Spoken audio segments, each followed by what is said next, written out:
Good morning and welcome to Morning Movie News. So, Warner Brothers could not convince Oprah Winfrey to take on the role of Amanda Waller in their upcoming Suicide Squad movie, which is, quite frankly, Oprah Winfrey's loss. That would have been a fantastic role for her, and I think it would have redefined her in Hollywood. It opened up many new doors for her in the business, because right now she largely employs herself. I think largely by her own design, but I think it's always fun to be invited to play with the rest of the group and not always have to employ yourself. It's a little bit of an extra stamp of approval. And the reason Warner Brothers doesn't have to feel too bad about it is that they've been able to cast the person who is pretty much Amanda Waller in real life, the new version. We're going to get to that in a moment, and that's Viola Davis. So I'm very happy for Viola Davis, but also very concerned. So the reason I'm happy for Viola Davis is that I'm a big fan of her work. I think she's not only incredibly talented, but I appreciate her honesty in addressing the current situation of black actresses, in that there are pretty much no roles for them, and it's very hard for dark-skinned black actresses to be considered sexy and desirable. And she has pointed out that she plays maids, she plays government agents, but she never gets to really play an exciting lead role. And that's why Shonda Rhimes casting her in How to Get Away with Murder was such a big deal, and why Viola Davis was willing to go to the small screen, because it's the only place she could get such a role. So very interesting development to see her, go back to the big screen. Sure, she's playing a government agent, but the question is, what kind of government agent? And this is where I grow concerned for Viola Davis.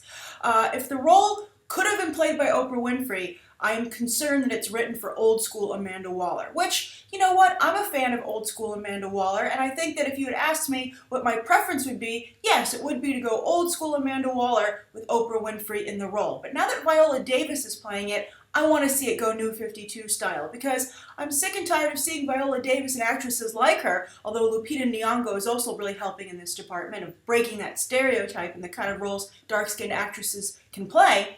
But I'm sick and tired of Viola Davis, her predictions coming true, that she only plays government agents, that she's not considered attractive.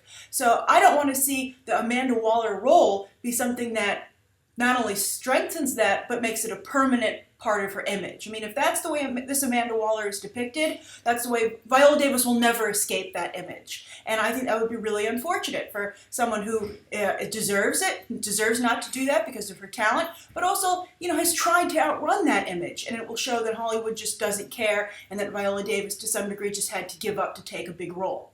Now, I want to see sexy Amanda Waller, and I want to see her be the Nick Fury of the DCU. I want to see her be in multiple films instead of just popping up in Suicide Squad. I think Viola Davis would be great in that. I want to see her have action sequences, and I want to see her get romantically involved, or at least flirt with Steve Trevor. To be perfectly honest, I don't read a lot of, Justice League of, I think it's Justice League of America or something. I forget the title, the team that Steve Trevor runs. I don't even know if he still runs it, because what I'm reading right now from DC is spotty. But one of the things I did like about the New 52 is that it beefed up Steve Trevor's role. That's, of course, Wonder Woman's first boyfriend, the first human she meets. But I think it not only gave him a little more credibility and respect by giving him a larger role in the DCU, which was independent of Wonder Woman, but I like seeing him move on and start a potential relationship with Amanda Waller. So I want a really awesome, hot Steve Trevor to romance Viola Davis, and for her to get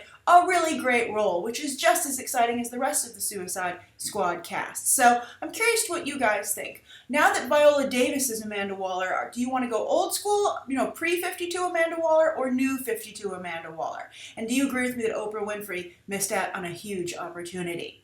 Now, speaking of casting, yesterday Neil Gaiman was going around really trying to, make Tom Hiddleston consider playing Sandman.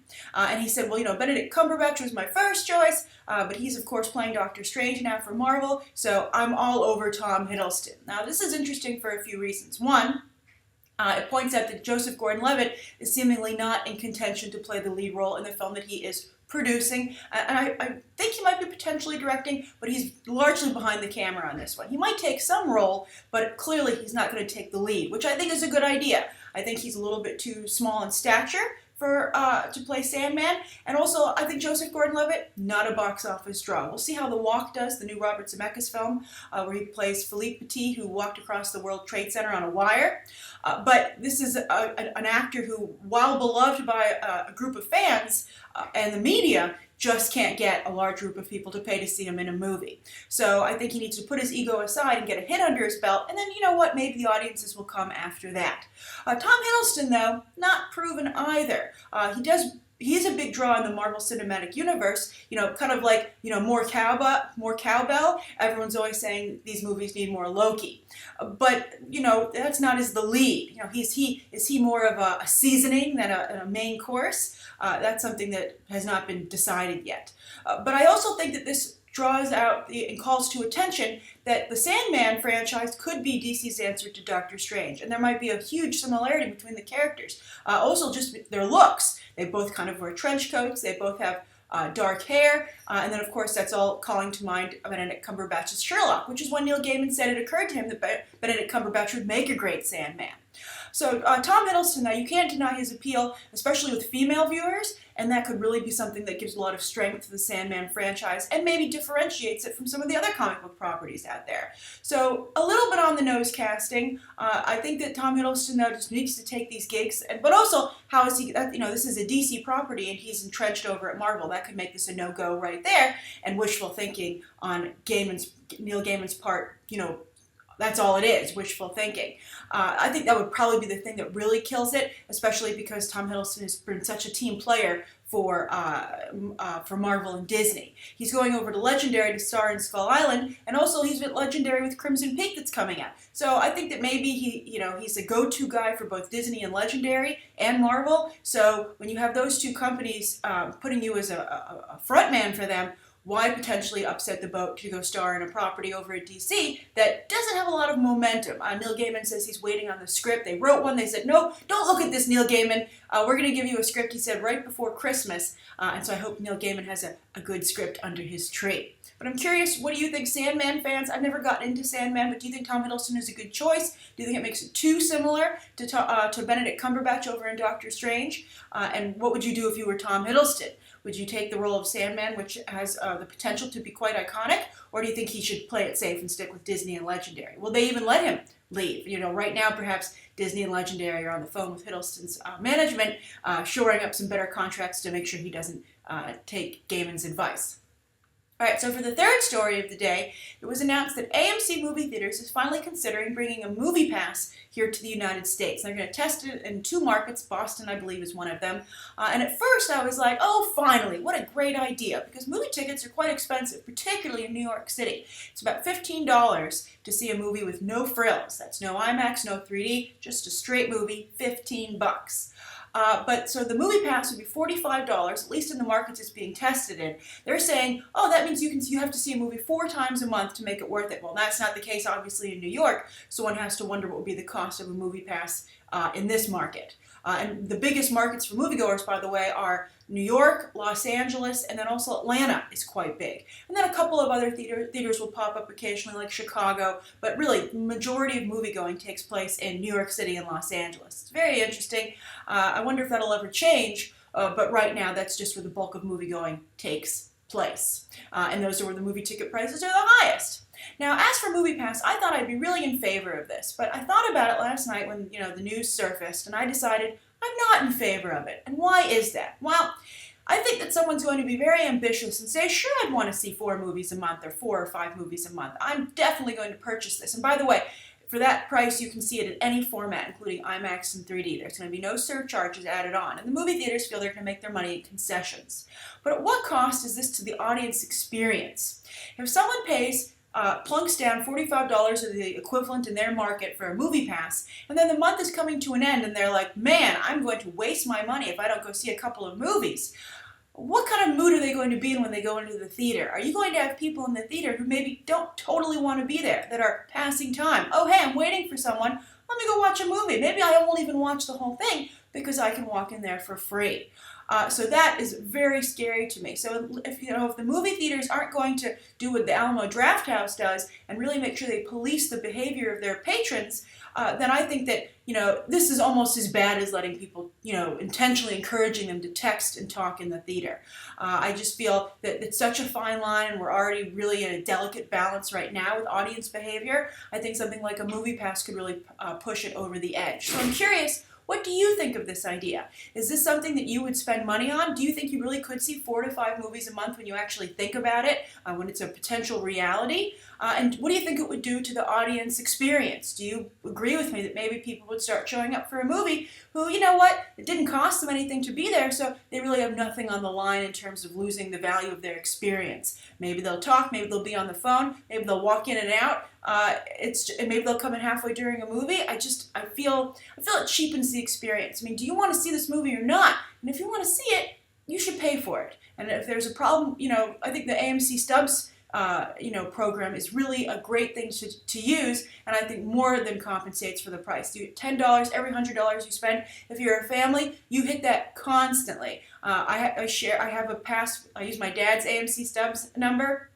And we just go through that thing like crazy by the time, because, not only do movie tickets count, but also concessions. So I think that, AMC Stubs is a good program, and they should just work on building that up instead of the movie pass system. All right, so on to the viewer question of the day.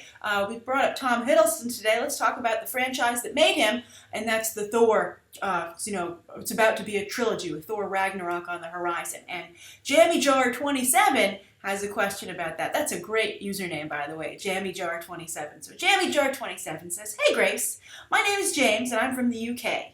I love your show and I watch," so, this is right in your wheelhouse, James. We've got Cumberbatch, Hiddleston, those are your guys. So James says, "I love your show and watch it every day on my way to college." Excellent, have a great day at school. I was just wondering if you could please pick my question to answer. Done. What are your thoughts on Thor Ragnarok? I think that Thor is probably the weakest of all the Marvel franchises, and I myself do not have high expectations for this film. Both Thor films so far have been less well received by fans and less commercially successful at the box office than most of all the other Marvel properties. Do you think that this final film in the Thor trilogy, if they want to leave Thor as a trilogy, yes please, will be a success? Hopefully you might have seen my question, and if I'm lucky you might even pick it. Double smiley face, thanks Grace. Quintuple smiley face. Excellent. You didn't need all the smiley faces. I liked it just for its own merit, but I always enjoy a good smiley face, as many of you know. So James, I agree. I think the Thor trilogy, the 2 movies to date have been weak, which is unfortunate. And I think the reason that Tom Hiddleston's Loki is such an integral part of the franchise is he's the only one who seems to be embracing what it actually is, and that's a mischievous fantasy franchise. And I think that, the insistence of being like, oh, you know what, well, Asgard, magic is just science you don't yet understand. Well, tell that to Doctor Strange and the Scarlet Witch. That's clearly not the direction that Marvel proper is heading in, at least on the silver screen. So I think that while it started in trying to ground it, because maybe they felt that fantasy and superheroics together would be too much for audiences to maybe take on when the Marvel Cinematic Universe was beginning, I think clearly, people are willing to trust Marvel in exploring new ideas and what it is, what's the definition of a superhero movie. Of course, the political thriller with Captain America, very well received. And now the space film with Guardians of the Galaxy. And these are areas that are going to be explored further. Politics with Civil War, and of course the cosmos within humans, Infinity War. Marvel's really going for it. So I would say that Thor, I think, needs to join into the magic side of things and to strengthen that. Where's Enchantress? They waited so long that now Suicide Squad is going to have an Enchantress. But get that character in there. She's a wonderful female villain, and just a good villain in general. And the Marvel Cinematic Universe as a whole is desperately in need of villains. Also, Malekith, a great magical character, totally wasted by the second Thor film. Really an incredible shame, especially if you're reading Jason Aaron's run right now with Thor, the new Lady Thor, but Malekith is a big part of the story. Also, Malekith was a big part of, they made kind of a Justice League of the 9 Realms over in the Thor title for a while, and that was very entertaining.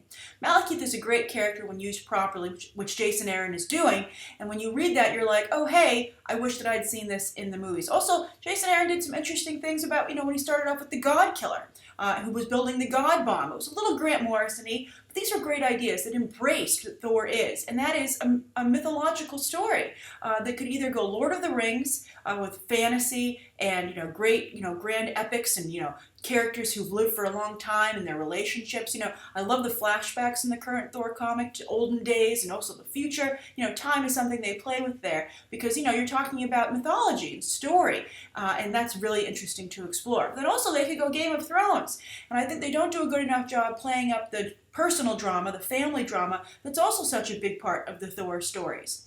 So I think that Thor is having a little bit of an identity crisis and doesn't want to admit of what kind of film that it is. And I think that it's trying to shy away from that to try and stick and fit into the Marvel Universe, but that's not the way it should be. When Thor works best is when he doesn't fit in, when you get some humor from that, or he brings a new idea to the table because he comes from a different perspective, a different world, literally. And I would very much like to see that explored further. I also think it would give Chris Hemsworth better things to do. It would give Sif better things to do.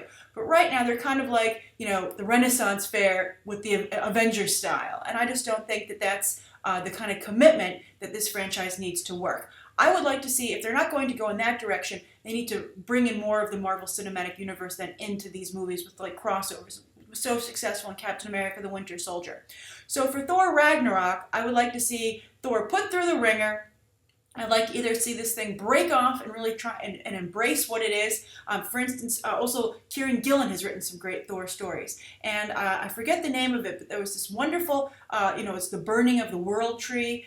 It was just one of the final stories. It was like this big arc that Kieran Gillen told. If you remember it, please write it down below. I'll try and find it and put a link in the video description as to what it is. This was also a wonderful story that crossed many different areas, dealt with Kid Loki, and it was really fascinating. So I would like to see a story of Ragnarok on that scale. Or cycle in more of the Marvel Cinematic Universe and, make up your mind. Are you really a huge part of that? Or are you your own kind of movies off to the side, which we can enjoy? So I'm curious what you guys think. What do you think would fix Thor Ragnarok? Do you think Thor Ragnarok doesn't need to be fixed? Are you on board with the Thor films? Do you disagree with James and myself?